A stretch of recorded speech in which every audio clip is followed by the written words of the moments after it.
సహజంగా అధికార పార్టీ మీద ప్రతిపక్షము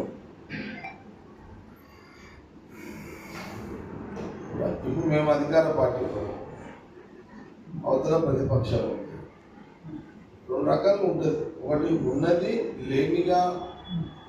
లేనిది ఉన్నట్టుగా చెప్పడం, ఉన్నది లేనట్టుగా చెప్పడం అనేది రాజకీయాలు సహజంగా విమర్శలు పై విమర్శలు ఇవన్నీ సహజంగా ఉండేటివి.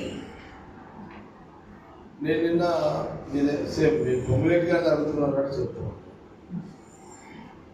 నిన్న నేను నియోజకవర్గానికి ఇళ్ల జాగ్రత్త విషయంలో నేను అడిగిన సందర్భంలో నన్ను ఎందుకు రెవెన్యూ మినిస్టర్ గారు ఒక మాట అడగాల ఒక మాట అన్నాడు. రెవెన్యూ మినిస్టర్ గారు మీకు ఒక మాట అడగాలనుకుంటున్నాను, అడగవచ్చు. మీ జిల్లా ఉంది కదా, సంగారెడ్డి జిల్లా. మీ జిల్లాలో అన్ని వాల్యుబుల్ ల్యాండ్సే ఉన్నాయి కదా.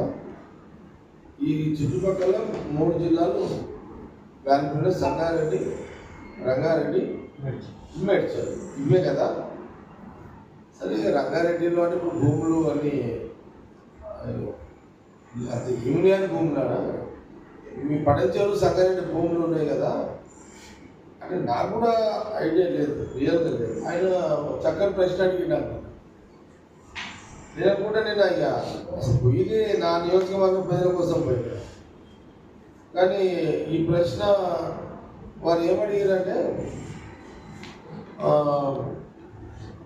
సంగారెడ్డి పడంచేరు నియోజకవర్గం కానీ సంగారెడ్డి అంత కోట్ల రూపాయల విలువతో కూడుకున్న భూములు ఉన్నాయి కదా, ఎక్కడైనా అంటే మీకు అవగాహన ఉంది కదా, నన్ను అడిగి మీకు అవగాహన ఉంది కదా, ఈ 2 సంవత్సరాల 3 నెలలు 4 నెలల్లో నన్ను అడిగిన ప్రశ్న, ఎక్కడైనా ఈ 2 సంవత్సరాల 3 నెలలు 4 నెలల్లో ఎక్కడన్నా నేను భూమిలో ఇన్వాల్వ్ అయ్యి ఏదన్నా భూమిని యాజ్ ఎ రెవెన్యూ మినిస్టర్గా ఏదన్నా భూమిని నేను సొంత లాభం కోసం చేసుకున్నట్టు ఇది షోరూమ్ కొద్ది ఎంత అవుతుంది? ఇప్పుడు అశోక్ అన్నాడు కదా, 10,000 అవుతుంది.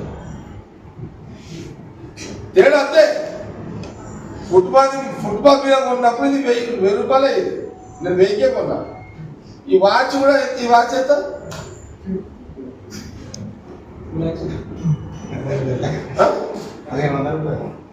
ఇది కూడా 1000 రూపాయలు. ఇదే వాచ్ని నువ్వు షోరూంలో పోతే 10,000 అంతే. ఈ కామన్ సెన్స్ కూడా బీఆర్ఎస్ నాయకులకు లేకపోవడం దురదృష్టకరం.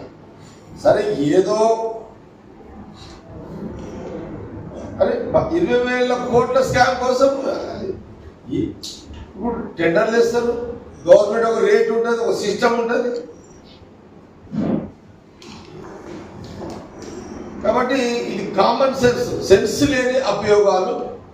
బీఆర్ఎస్ పార్టీ అనేది సీతక్క మీద పెట్టిన అలిగేషన్, దట్ ఈస్ అది దానికి వాల్యూ లేదు, విలువలేని కామెంట్స్. అది మొత్తం మీద వీళ్ళని బదలా చేయాలి. ఏం దొరుకుతలేవు కదా. మీకు చెప్పలే కదా, పొంగులేటి శ్రీనివాస్ రెడ్డి గారు నేనే నా జిల్లాలో ఈ ఇంచు భూమి కూడా ముట్టలేడు సర్టిఫికేట్ ఇచ్చేసిన.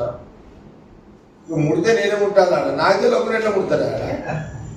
అరే, నాకే దిక్కు లేదు ముట్టని, కానీ ఆయనకైతే ముడతాడు. ఇంకా అంటే ముట్టుకోండి అని చెప్తున్నాడు. అది ఇష్టం ఏది అసలు ఇదంతా?